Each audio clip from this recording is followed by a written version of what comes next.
How much protein is healthy to eat? Don't sacrifice your carbohydrates for a high-protein diet and think twice before bulking up those biceps with protein to look better at the gym. Your daily diet shouldn't contain more than 30% protein ideally, because an excess of it will do you more harm than good. So says Gail Butterfield, Ph.D., Director of Nutrition Studies at the Palo Alto Veterans Administration Medical Center.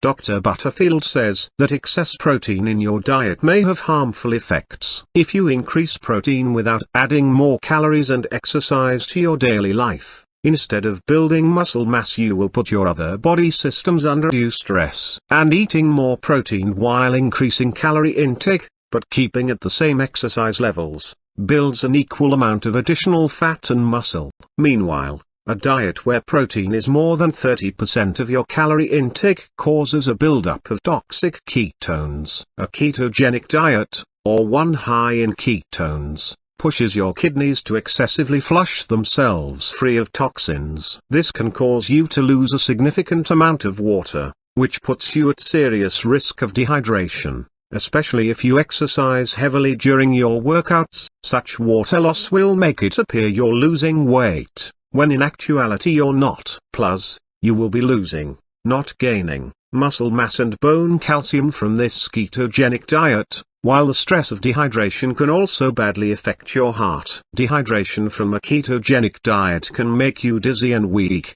give you bad breath, and lead to other health-related problems. This can be the result of a high-protein, low-carb fad diet, one that emphasizes proteins excessively. Actual protein deficiency is a very rare condition and is confined usually to elderly women or persons with eating disorders. Protein deficiency is defined as eating 50 to 75% of the recommended daily amount of protein. You should consume 0.36 grams of protein for every pound of your normal body weight, according to the U.S. Recommended Daily Allowance, or RDA, guides. And protein should make about 15% of your daily caloric intake, not go well over 30% of it. Protein is absolutely required for your body's normal functioning, as it helps synthesize your enzymes and hormones. It maintains your fluid balance and the building of antibodies against infections. It also is the basic building block for your muscles,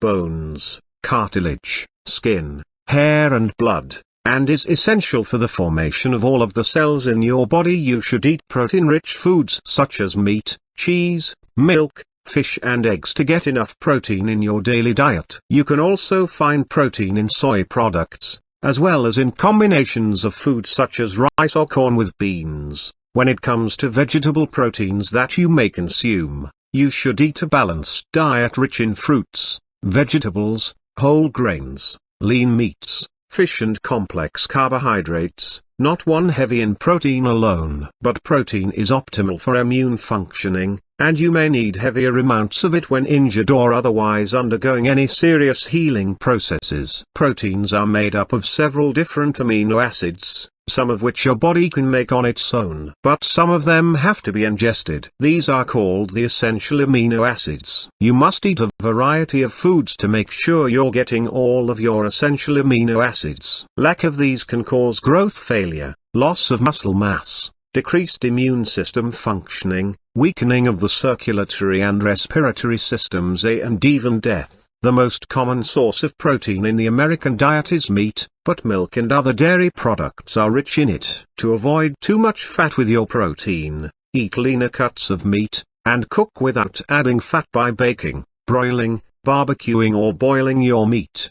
By eating beans and lentils as well as a variety of vegetables and grains, you can add terrific sources of vegetable protein to your diet. Nuts and seeds are also great sources of non-animal protein. The average adult American needs 8 grams of protein each day per 20 pounds of normal body weight. Yet we generally eat twice that much protein daily. If you balance your carbohydrates with your proteins and eat a variety of foods to make sure you get all of the amino acids you need, you will be eating a healthy diet. You should also make sure you keep your diet low in fats, oils and refined sugars. Those substances have no proteins, and hardly any other nutrients, with 1 gram containing 9 calories of energy. You do need some saturated and unsaturated fats in your food every day. Unfortunately, junk food-laden American eating habits tend to provide far too much of these fats. Your daily diet should contain no more than 30% total calories from fats, hopefully far less than that. The upper limit on the amount of fat in your diet will depend on how many calories you need to maintain your weight, and cutting back on fat can help you consume fewer calories. But some dietary fat is needed for good health. It supplies energy and the essential fatty acids, which, like the essential amino acids, can only be gleaned from your consumption of certain foods. Fats also promote absorption of the fat-soluble vitamins A,